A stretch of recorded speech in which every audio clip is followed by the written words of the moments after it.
Yeah, Aleix Espargaro is around about half a second behind us as we ride on board with Jorge Martin, so not exactly in the kind of position to launch an attack on Jorge Martin, and given how close friends Aleix Espargaro and Jorge Martin are, I don't think Aleix Espargaro will be sending a bit of a Larry one at the inside of the current rider in second place in the sprint and second in the World Championship from there. We're on to the final lap. Bastianini has 0.6 of a second in his pocket as we head into the third corner of this final lap, and well, it's not been the easiest of years, it's not been the easiest of sprint eras for Enea Bastianini, but a first gold medal is less than a lap away. I don't think he's going to make the same mistake that Jorge Martin did in the Italian Grand Prix, where Martin started the last lap of the main Grand Prix 0.8 of a second clear of Bastianini, and we know what happened there. The beast mugged him off properly, didn't he, at the final corner. I don't think Enea is going to fall foul to that particular trick as he cruises through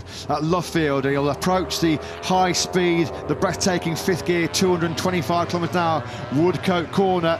Martin looks like he is nailed on for a hugely significant second place here in Silverstone, which will keep him right on the coattails of Bagnaia in the championship.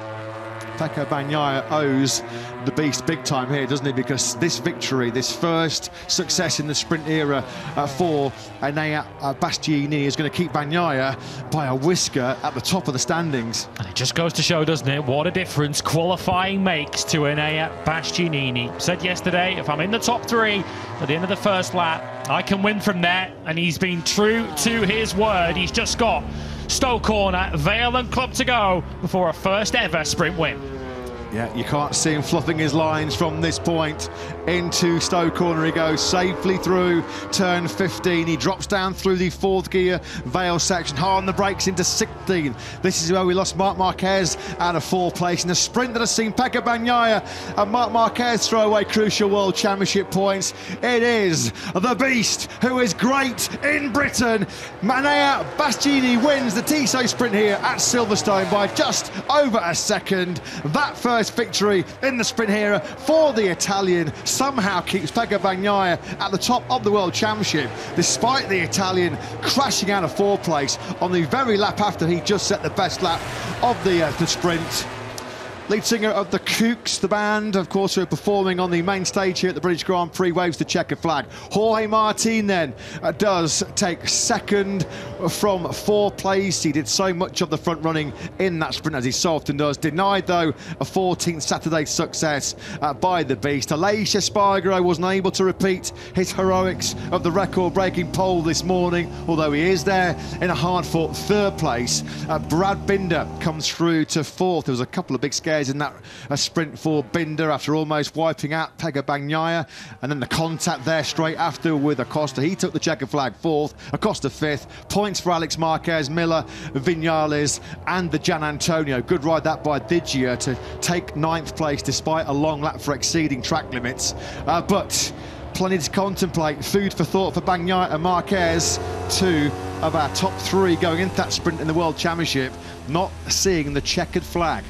And it just goes to show, doesn't it, with all the momentum behind Pecco Bagnaia, those 4 consecutive wins, taking the lead of the World Championship, it just takes one moment like that to turn everything on its head. And Jorge Martin now knows that he goes into tomorrow's 20-lap British Grand Prix just 1 point behind the reigning world champion. And for all the talk of Bagnaia, of Martin and of Marc Marquez, did we rule Enea Bastianini out of the World Championship picture too soon?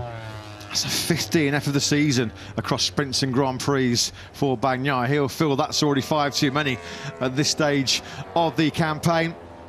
The damage limited, you have to say, by a big favour coming his way from his teammate Bastianini, who on Thursday told the media, I was at Enea's media scrum, and he was asked, what have you sort of been pondering over the summer break to improve in the second half of the season? He just said, qualifying, got to be faster on a time attackers. Marc Marquez's hopes of a 4th place, more World Championship points go begging, and he is frustrated. He is angry. He said, coming into part 2, Lewis, that he has to eradicate some of these inconsistencies, sort of yo-yo form throughout the weekend, certainly eradicate some of the mistakes that have dogged him when you think about crashing out of the lead in Austin, blew a great opportunity for a podium in the sprint in Assen, and unfortunately Marquez on the floor once again late on here from 4th here at Silverstone.